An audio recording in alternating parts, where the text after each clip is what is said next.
Audie Murphy was a true American legend, celebrated as the most decorated U.S. combat soldier of World War II and later a beloved Hollywood actor.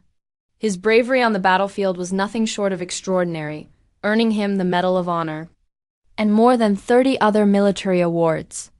After the war, he seamlessly transitioned into a successful film career, starring in westerns and even portraying himself in To Hell and Back, the film based on his own wartime memoir.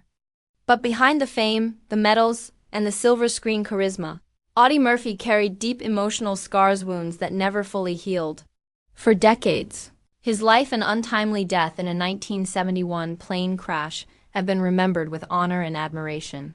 But a mystery has lingered in the shadows. Now, recently uncovered documents and personal accounts have shed new light on Murphy's final years, and the truth is far more tragic than most fans ever realized. Though Murphy appeared to the public as a model war hero and Hollywood success story, privately he was battling inner demons. Long before post-traumatic stress disorder, PTSD, was understood or even widely recognized, Murphy suffered from what was then called battle fatigue. The horrors he witnessed during the war haunted him endlessly. Nightmares, anxiety, and intense mood swings plagued him, leading to insomnia and a growing dependence on sleeping pills and medication. He often spoke about the invisible wounds of war, advocating for veterans' mental health long before it became a national conversation. But even as he raised awareness, he suffered in silence, strapped by the stigma and expectations of a nation that saw him as invincible.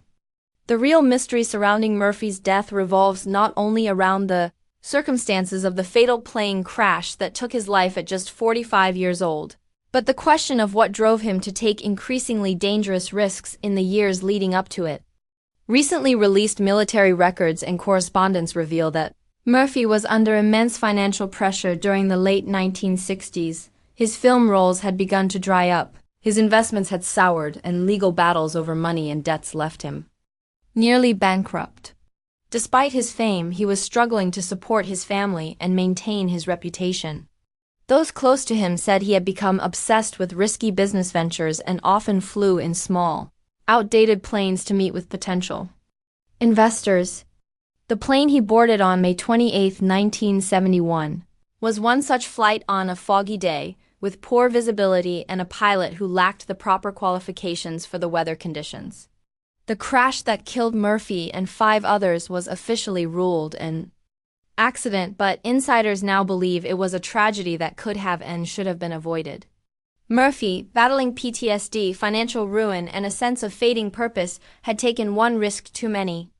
What's devastating is that the man who once stood alone against German tanks, who had faced the worst of war and survived, was ultimately brought down not by enemies on the battlefield, but by the crushing weight of an uncaring system, unresolved trauma, and the personal toll of being a hero in a world that didn't know how to support one.